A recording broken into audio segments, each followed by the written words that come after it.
রবিউল আলম, আপনি রিপোর্টটি পড়েছেন কিনা আমি জানি, ইন্টারভিউটা পড়েছেন কিনা আমি ঠিক জানি না। ডোনাল্ড লু এর যুক্তরাষ্ট্র পররাষ্ট্র মন্ত্রণালয়ের দক্ষিণ ও মধ্য এশিয়া বিষয়ক অ্যাসিস্ট্যান্ট সেক্রেটারি ডোনাল্ড লুর একটি লিখিত সাক্ষাৎকার নিয়েছে ভয়েস অফ আমেরিকা গত 10ই জুন।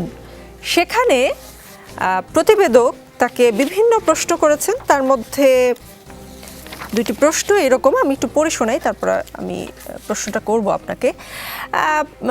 যিনি প্রতিবেদক তিনি প্রশ্ন করছেন, লিখিত প্রশ্ন, বাংলাদেশের বিরোধী রাজনৈতিক দলগুলি এবং সুশীল সমাজের একটি অংশ 7 জানুয়ারির নির্বাচনের ইস্যুতে, যার মধ্যে মানবাধিকার লঙ্ঘনের বিষয়টিও রয়েছে, সে বিষয়গুলো নিয়ে বাংলাদেশের বর্তমান সরকারের প্রতি নমনীয় ভূমিকা নেওয়ার জন্য যুক্তরাষ্ট্র প্রশাসনের সমালোচনা করেছে।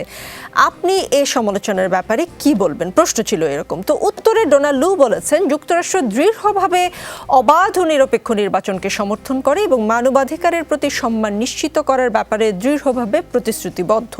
পুরো নির্বাচনকালীন চক্র জুড়ে আমরা নিয়মিত বাংলাদেশের সরকার, বিরোধী দল, সুশীল সমাজ এবং অন্যান্য স্টেক হোল্ডারদের সাথে নির্বাচনের পরিবেশ তৈরি করার কাজে যোগাযোগ অব্যাহত রেখে তাদেরকে একটি অবাধ ও সুষ্ঠু নির্বাচন করার লক্ষ্যে একসঙ্গে কাজ করার আহ্বান জানিয়েছি। নির্বাচনী প্রক্রিয়াকে ক্ষতিগ্রস্তকারী সহিংসতার নিন্দায় আমরা সোচ্চার ছিলাম এবং আমরা বাংলাদেশ সরকারকে সহিংসতার ঘটনাগুলোর বিশ্বাসযোগ্যভাবে তদন্ত করতে এবং যারা এসবের সঙ্গে জড়িত তাদের জবাবদিহিতার আওতায় আনার জন্য অনুরোধ করেছি। এই বিষয়গুলো নিয়ে সংশ্লিষ্টদের সাথে আমাদের যোগাযোগ চালু থাকবে। আরেকটি প্রশ্ন করেছেন প্রতিবেদক, তিনি লিখেছেন, আপনার সাম্প্রতিক সফরে আপনি সুশীল সমাজের সদস্যদের সাথে দেখা করলেও নির্বাচন বয়কটকারী বিরোধী দলগুলোর প্রতিনিধিদের সাথে দেখা করেননি। আপনার সাম্প্রতিক সফরে কেন বিরোধী দলের সদস্যদের সঙ্গে দেখা না করার সিদ্ধান্ত নিলেন? ডোনাল্ড লু বলছেন, এটা সত্য যে গত বছর নির্বাচনের আগে আমি বিভিন্ন রাজনৈতিক দলের নেতাদের সঙ্গে গোলটেবিল বৈঠকের সুযোগ পেয়েছিলাম। এটা প্রাক নির্বাচনের সময় নয়, তাই এবারের সফরে আমি রাজনৈতিক দলগুলোর সঙ্গে দেখা করিনি। এবার ঢাকায় থাকাকালীন আমার সৌভাগ্য হয়েছে বাংলাদেশিদের বিভিন্ন গোষ্ঠীর প্রতিনিধিদের সাথে দেখা করার। এর মধ্যে ছিলেন সুশীল সমাজের প্রতিনিধি থেকে শুরু করে সরকারি কর্মকর্তারা। বাংলাদেশ জাতীয় মহিলা ক্রিকেট দলের সাথেও আমি দেখা করেছি, যারা আমাকে বোলিং এবং ব্যাটিং সম্পর্কে দু একটি ব্যাপার শিখিয়েছে। এই যে দুটি প্রশ্ন খানিকটা আপনাদের সাথে রিলেটেড, আপনার কি কোনো মন্তব্য করার মতন কিছু আছে? 3 মিনিট সময়। ধন্যবাদ আপনাকে। ডোনাল্ড লুর ওই সাক্ষাৎকারে তিনি প্রশ্নের জবাবে যে ভাষায় কথা বলেছেন সেটা সম্পূর্ণ কূটনৈতিক ভাষায় কথা বলেছেন। আপনি দেখবেন যে পরিপূর্ণ কূটনৈতিক রয়েছে, অর্থাৎ গণতন্ত্র, ভোটাধিকার, মানবাধিকার, গ্রহণযোগ্য নির্বাচন, এ বিষয়ে তারা এখনও কনসার্ন এবং এই জায়গায় সংকট আছে এবং সংকটনের থেকে উত্তরণের জন্য যুক্তরাষ্ট্রের যে প্রচেষ্টা সেটা কিন্তু তিনি অব্যাহত রেখেছেন, এটা তিনি বলেছেন। অর্থাৎ বাংলাদেশের সমস্যা সম্পর্কে আন্তর্জাতিক মহল কনসার্ন, পাশাপাশি যুক্তরাষ্ট্রও কনসার্ন। আমরা যে সমস্যার কথাগুলি বলছি, বাংলাদেশের মানুষের যে ভোটাধিকারের যে সমস্যা, সুশাসনের যে সমস্যা, জবাবদিহিমূলক একটা সরকার দরকার, জনগণের ভোটের ভিত্তিতে একটা সরকার দরকার, সেটা কিন্তু আন্তর্জাতিকভাবে এখন প্রতিষ্ঠিত।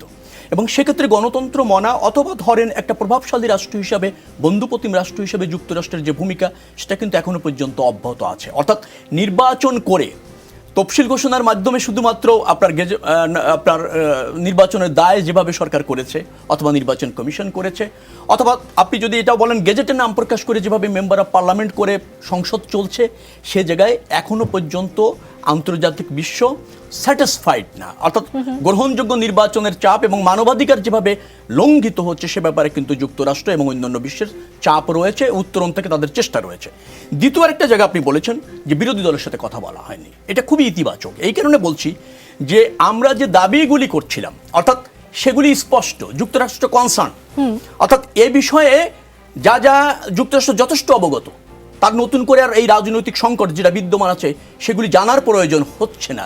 যে বিষয়গুলি নিয়ে আগে তারা বিরোধী দলের সাথে কথা বলতো, অবগত কি আপনারা করেছেন না সার্বিক অবস্থা তারা সবসময় পর্যবেক্ষণ করে? আমরা বলেছি, আমরা তো সোচ্চার 14-15 বছর ধরে যে বাংলাদেশে গ্রহণযোগ্য নির্বাচন হচ্ছে না, গণতন্ত্র ভেঙে পড়েছে।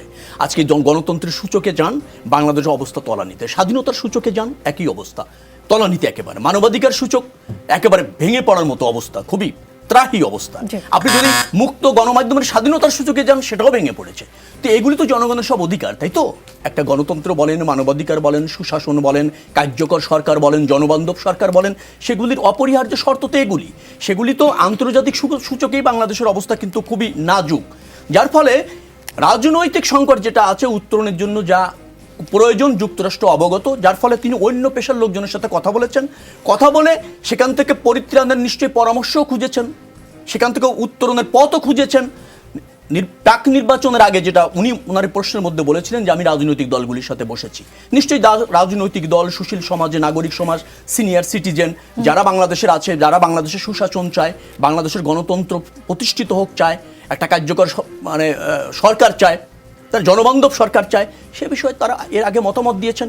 সেই মতামতের ভিত্তিতে যুক্তরাষ্ট্র তার কর্ম পরিকল্পনা করছে, সেভাবে তারা এগোচ্ছে বাংলাদেশের এই সংকট উত্তরণের জন্য, যার ফলে নতুন করে বসার আর নতুন ভাবনা হয়নি। জি, নতুন ভাবনার প্রয়োজন হয়নি।